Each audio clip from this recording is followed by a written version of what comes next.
میں تمہیں طلاق دیتا ہوں، طلاق دیتا ہوں، طلاق دیتا ہوں۔ آریس کے منہ سے نکلنے والے ان تون ہولناک الفاظوں نے اس عالیشان ڈرائنگ روم کی شیشوں تک کو ہلا کے رکھ دیا تھا۔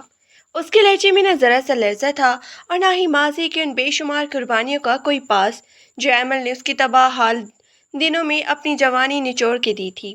ایمل اپنی جگہ ایک بت کی طرح ساکت کھڑی تھی۔ اس کے پیروں تلے سے زمین ایسے کھسک چکی تھی جیسے وہ کسی گہری اور بے نام کھائی میں گر رہی ہو۔ اس کا پورا وجود برف بن چکا تھا اور سانسیں سینے کے اندر ہی گھٹ کے رہ گئی تھی۔ وہ جو یہ خام خیالی پال بیٹھی تھی کہ طلاق کا تلخ نام سنتے ہی آریس کے قدم لڑکھڑا جائیں گی، اس کا مصنوعی غرور خاک میں مل جائے گا اور وہ ان 3 سالوں کی ہڈیوں کو گلا دینے والی مفلسی کو یاد کر کے شرمندہ ہو جائے گا۔ اسے یہ معلوم نہیں تھا کہ دولت کی اندھی چمک انسان کو اس طرح سنگ دل اور اندھا کر دیتی ہے کہ اسے اپنی ماضی کا سایہ بھی بوجھ لگنے لگتا ہے۔ کون سا عیب تھا اس کی محبت میں؟ کیا صرف یہی کہ جب آریس راتوں کو اپنا سر دونوں ہاتھوں میں دبوچے ناکامی کے ڈر سے رویا کرتا تھا، تب ایمل نے اپنے باپ کی دی ہوئی واحد پونجی، اپنی نکاح کی وہ تمام زیورات جو اس کی ماں کی آخری نشانی تھی، خاموشی سے اس کی ہتھیلی پہ لا کے رکھ دیے تھے۔ اس نے 3 سال ایک ایک لقمے کی محتاجی میں کاٹے، اپنے بدن پر پرانے اور پھٹے کپڑے سجائے، کبھی اپنی ذات کے لیے کوئی فرمائش آریس کی مجبوری پر نہیں بننے دی۔ اور آج جب خاندان نے آریس کو کارخانے کا مالک اور شہر کا نامور صنعت کار بنا دیا تھا تو اسے ایمل کے ساتھ کی اور پرانی وفاداری جاہلانہ لگنے لگی تھی۔ وہ ورثہ جو چند ماہ قبل اس کی فیشن پارٹی میں اس کی زندگی میں داخل ہوئی تھی، اب آریس کو زیادہ ماڈرن اور مایار لگنے لگی تھی۔ تم واقعی اتنی سنگ دل اور احسان فراموش نکلے آریس؟ ایمل کی آواز اس فضا میں گونجی جس میں غصے سے زیادہ ایک ناقابل یقین کرب تھا۔ تم یہ بھول گئے کہ جب تمہارے تن پہ ڈھنگ کا لباس نہیں تھا تب کس نے تمہارا ساتھ دیا تھا؟ آج جب تمہارے پاس نام، دولت، گاڑیاں اور فیکٹریاں ہیں تو تمہیں میرا وجود اپنے شان کے خلاف لگنے لگا ہے۔ آریس نے اپنے مہنگے ترین برانڈڈ سوٹ کے کف کو ایک نفاست سے درست کیا، ایک سرد حقارت تمیز مسکراہٹ اپنے چہرے پہ سجائی اور بولا، ہاں سننا چاہتی ہو نا سچ؟ تو اپنے ان کچے کانوں سے سن لو ایمل۔ ورشے اس بلند و بالا سوسائٹی کے تمام عادات جانتی ہے جہاں مجھے اٹھنا بیٹھنا ہوتا ہے۔ وہ جانتی ہے کہ غیر ملکی کلائنٹس کے سامنے کیسے پیش آنا آتا ہے، اور تم تو آج بھی اسی محلے کی 4 دیواری میں قید ہو جہاں کی سوچ سے باہر نکلنا تمہارے بس کی بات ہی نہیں۔ میں نے تمہیں طلاق دے کر کوئی احسان فراموشی نہیں کی، بلکہ اس رشتے کو کاٹ دیا جو اب میرے لیے ایک عذاب بن چکا تھا۔ اسی لمحے ڈرائنگ روم کے دروازے کے باہر سے ان کی 4 سالہ معصوم بیٹی انابیہ کے رونے کی خوفزدہ آواز آئی۔ ایمل کے اندر کا مضبوط قلعہ ریزہ ریزہ ہو گیا، گرم اور کھولتے ہوئے آنسو اس کے گالوں پر لڑکیوں کی طرح بہہ نکلے۔ اس نے آریس کی بے حس اور بے مروت چہرے پر آخری بار نفرت کی نظر ڈالی، بغیر ایک لمحہ ضائع کیے اپنے کمرے کی طرف بڑھی اور ایک چھوٹے سے بیگ میں انابیہ کے چند کپڑے ٹھونس لیے۔ جب اس گھر کی دہلیز سے باہر نکلی تو سڑک کی دھول اور شام کا اداس سناٹا اس کا استقبال کر رہا تھا۔ محض 2 گھنٹے کا فاصلہ طے کرنے کے بعد ایمل اس وقت اپنے گھر کے والد کے پاس کھڑی تھی۔ ایک ہاتھ میں وہ چھوٹا سا بیگ تھا اور دوسرے ہاتھ میں اس نے اپنی سہمی ہوئی معصوم بیٹی کو اپنے ساتھ بھینچ رکھا تھا۔ جب دروازہ کھلا اور اس کے والد وقار صاحب نے اپنی بیٹی اور پوتی کو اس حالت میں سامان سمیت دیکھا تو ان کے چہرے کے تاثرات پر شفقت ابھرنے کی بجائے ایک شدید ناگواری اور جھنجھلاہٹ پھیل گئی۔ جب ایمل نے لرزتے ہوئے ہونٹوں کے ساتھ گھر سے نکالے جانے اور طلاق کی پوری کہانی سنائی تو وقار صاحب نے غصے سے ایک لمبی سانس خارج کی اور تلخ لہجے میں بولے، میں نے تم سے کتنی بار کہا تھا ایمل کہ معاشرے میں عورت کو اپنا گھر بچانے کے لیے تھوڑا بہت ظلم اور تلخی برداشت کرنی پڑتی ہے۔ تم نے اتنی جلدی طلاق کا وہ منحوس لفظ اپنی زبان پہ کیوں لایا؟ اب اس ادھوری عمر میں اس چھوٹی سی بچی لے کر تم کہاں بھٹکو گی؟ محلے والے کیا کہیں گے؟ رشتے دار کیا منہ دکھائیں گے؟ وقار کی بیٹی اپنا بسا بسایا گھر توڑ کے باپ کے گھر آ پڑی ہے۔ باپ کے منہ سے نکلنے والے ان سرد اور کاٹنے والے الفاظ نے ایمل کے دل کو وہ آخری ٹکڑے بھی بکھیر دیے جو آج تک جڑے ہوئے تھے۔ اسے یوں محسوس ہوا جیسے اس پوری دنیا میں اس کا اپنا کوئی بھی نہیں تھا۔ سسرال کے دروازے اس پر ہمیشہ کے لیے بند ہو چکے تھے اور اب باپ کی یہ چھتری بھی اس کے لیے ایک عذاب اور تانوں کا گڑھا بنتی جا رہی تھی۔ ابتدائی چند دن تو جیسے تیسے کٹ گئے، لیکن جیسے ہی وقت آگے بڑھا، انابیہ کی روزمرہ کی چھوٹی موٹی ضرورتیں، اس کا دودھ اور ادویات وقار صاحب کے لیے ناگوار بوجھ بننے لگی۔ گھر کے ہر کونے میں سے یہ احساس دلانے جانے لگا کہ یہ ایک متعلقہ اور بچی والی عورت کا باپ کے گھر میں زیادہ دیر تک رہنا معاشرے کی نظر میں ایک ایسا گناہ ہے۔ ہر روز کی تانا زنی اور طنز کی تیروں نے ایمل کے اعصاب کو اندر سے چاٹنا شروع کر دیا، اور اس نے یہ طے کر لیا کہ اب اس ذلت کی زندگی سے نکلنے کا واحد راستہ یہ ہے کہ وہ خود اپنے پیروں پہ کھڑی ہو جائے۔ صبح کی پہلی کرن جب وقار صاحب کے بوسیدہ اور تنگ و تاریک گھر کے صحن میں اتری تو وہ روشنی ایمل کے دل کی تمام اتھاہ گہرائیوں کو دور کرنے سے قاصر تھی۔ رات بھر کی جاگتی آنکھیں اور گلے میں اٹکی ہوئی ہچکیوں کے بعد اس کے حساب پر ایک عجیب سا سکوت طاری تھا۔ آج اس کی زندگی کا وہ پہلا دن تھا جب اسے اپنے وجود کی جنگ اکیلی لڑنی تھی۔ اس نے بستر پر گہری نیند سوتے ہوئے اپنی 4 سالہ معصوم بیٹی انابیہ کے نرم و ملائم چہرے کو دیکھا، جس کی معصوم پلکیں اب بھی نیند کے بوجھ سے بوجھل تھیں۔ دل کے کسی نہ کسی گوشے میں ممتا کا ایک سایہ درد اٹھا جو انسان کو اندر سے کھوکھلا کر دیتا ہے، مگر اس کے پاس کمزور پڑنے کی کوئی گنجائش نہیں تھی۔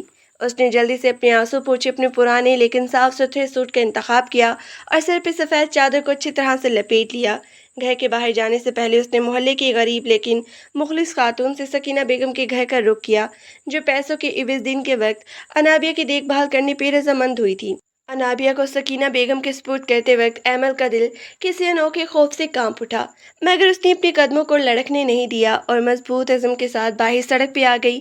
شہر کی سڑکوں پر صبح کے وقت کا وہ ہجوم، گاڑیوں کا شور اور لوگوں کی بے مار دھوڑ زندگی ایمل کو ایک لمحے کے لیے اجنبی سی محسوس ہوئی۔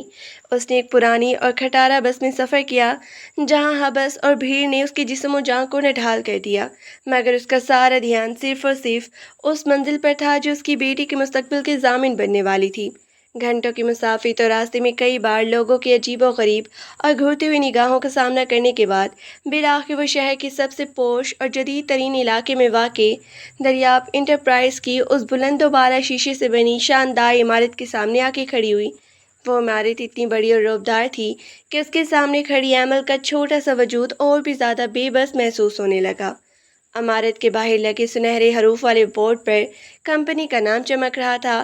ایمل نے اپنے سینے پہ ہاتھ رکھ کر دل کی تیز دھڑکنوں والی رفتار کو قابو میں کرنے کی کوشش کی، ایک گہرا اور لمبا سانس لیا اور اپنے پاؤں کو آگے بڑھا دیے۔